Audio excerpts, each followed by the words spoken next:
Magandang tanghali po. Magta-try po tayo ng soft drinks ulit today. Hindi ko po alam na meron na po palang zero sugar si Royal True Orange. So akala ko hanggang dun lang sa mga clear na soft drinks lang yung like yung Sprite and 7-Up. No? So meron na rin po pala sila.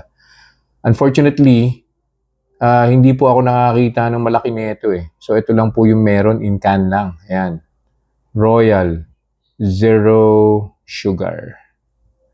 Sa supermarket ko po nakita. So, I'm pretty sure maglalabas din po sila nung sa pet bottle, yung 1.5 liters and 2 liters siguro in the future. Or baka meron na sa ibang supermarket. Baka doon sa pinuntahan ko, hindi pa siya available.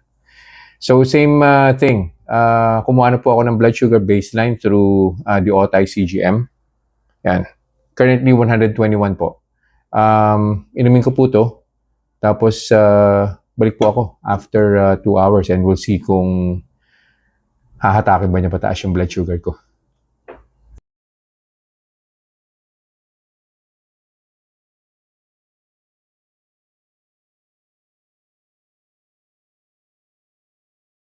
Reminders lang po, huwag pong mag-aanli. Always eat in moderation. Di po ako doktor, so whenever in doubt, konsulta po kayo sa doktor ninyo. And yung results po ng mga review na ginagawa ko, it may vary. So huwag niyo pong i-expect na yung resulta sa akin is magiging kapareho po ng resulta sa inyo. So yun lang po. Have a nice day. Conclusion na po tayo do sa ininom kong Royal True Orange sugar-free or zero sugar. That was 2 hours ago. Nag-start po yung blood sugar ko 121.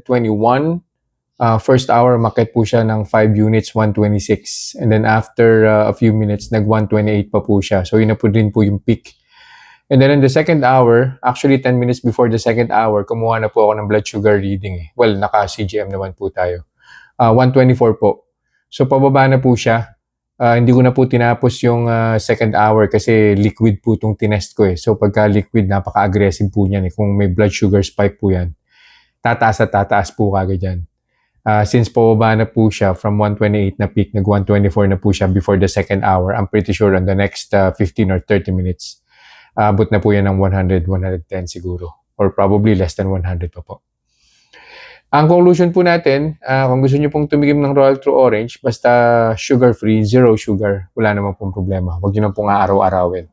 Siyempre, soft drinks po yan eh. May epekto po yan sa internal organs po natin, especially sa kidney. And at the same time, kung hyperacidic ka, alam naman po natin yan, pag soft drinks, nagtitrigger po yan ng hyperacidity. So, yun lang po for this review. I'll see you guys in the next vlog. Bye-bye.